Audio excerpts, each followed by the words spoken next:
ध्यान से समझना होगा कि जो भी भाव उठते हैं, भाव, इमोशन माने भाव, थॉट माने विचार।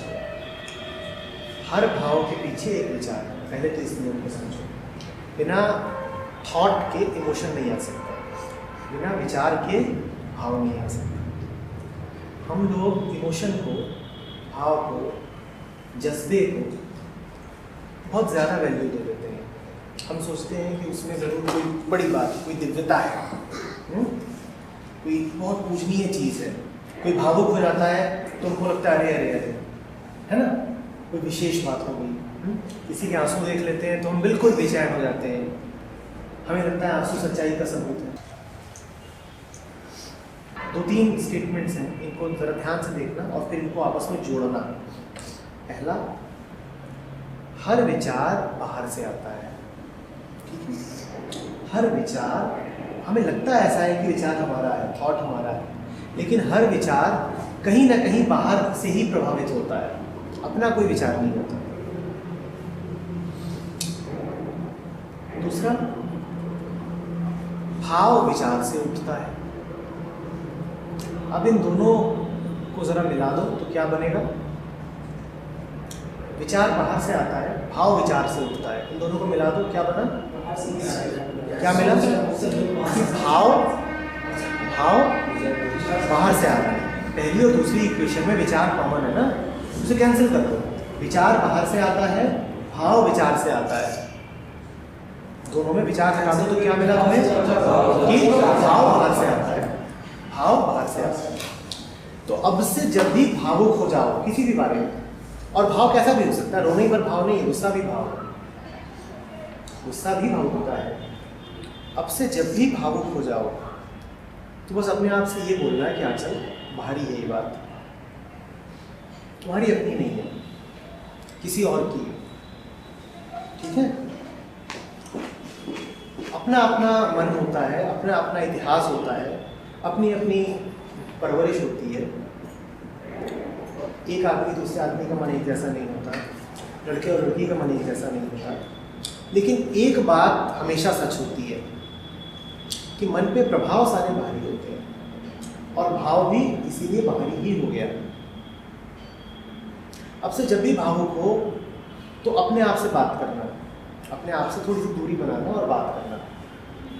क्या ना अमित, यार तू फिर इमोशनल हो रहा है, और इमोशनल होने का मतलब है कि कोई और तुझ पे कंट्रोल कर रहा है।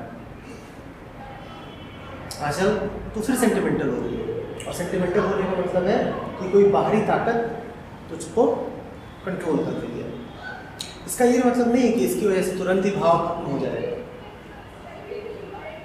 लेकिन उसका जो जोर है ना, जो तुम पे कब्जा कर लेता है, तुम्हारी सारी शक्ति खत्म कर देता है समझने की, उसका वो जोर कम हो जाएगा।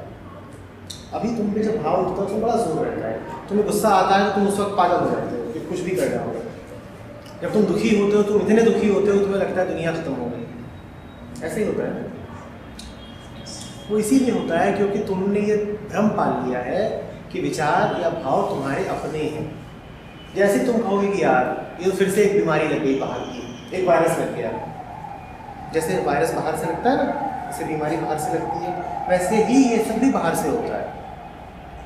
तो अब से जब भी भाव उठता है आंचल, तो उससे न लड़ना है न उसे बुरा मानना है। उसको तो बस कहना है कि मन होता ही ऐसा है। गुस्सा उठे तो भी यही कहना है कि देखो बाहर से गुस्सा आ गया, और आंसू गिरे तो भी यही कहना है कि कोई घटना घटी और उसकी वजह से देखो मैं फिर भावुक हो गई। आंसुओं को बुरा नहीं मानना है, उनको दबाना भी नहीं है, स्वाभाविक सी बात है। ठीक है, उसके साथ रहो, उसको स्वीकार करो। मन है तुम्हारा ऐसा है, ठीक है ना। और जब ये हो तो उसको होने दो, बुरा मत मानो।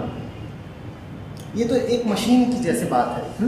एक मशीन है, उस पर एक बाहरी प्रभाव हो रहा है, और मशीन ने अपनी एक हरकत शुरू कर दी है। ठीक, आँखों को रोने दो, पर तुम ये जानती रहो कि मन भावुक होता है और आंखें रोती हैं, पर मैं इस बात को बस समझ रही हूँ। ठीक है ना। थोड़ा सा मुश्किल लगेगा शुरू में, पर इसमें कोई विशेष बात नहीं है। आँखों का काम है रोना, मन का काम है भावुक होना, समझे बेटा? आंखों का क्या काम है? रोना। उसमें तो है ही आंसुओं की ग्रंथियां, सबके हैं, तुम्हारे भी हैं, मेरे भी हैं, इसके भी हैं, है कि नहीं है? यहाँ कोई ऐसा बैठा है जो कभी ना रोया हो? कोई भी ऐसा बैठा है? कोई भी नहीं है ना ऐसा। तो बेटा रोना तो सबको है। कोई ऐसा बैठा है जिसे कभी गुस्सा ना आता हो? कोई ऐसा है जिसे कभी बेचैनी ना होती हो, डाउट कंफ्यूजन में होते हैं? सबको होता है ना। मन की मशीन अचल है ही ऐसी, उसको ये सब करने दो, तुम उसके साथ बह मत जाओ, तुम थोड़ा सा दूर खड़े हो जाओ। तुम कहो देखो फिर से भावुक हो गए, या तुम कहो देखो फिर से बेचैन हो गए, या फिर से गुस्सा आ गया। ठीक है? ठीक है ना?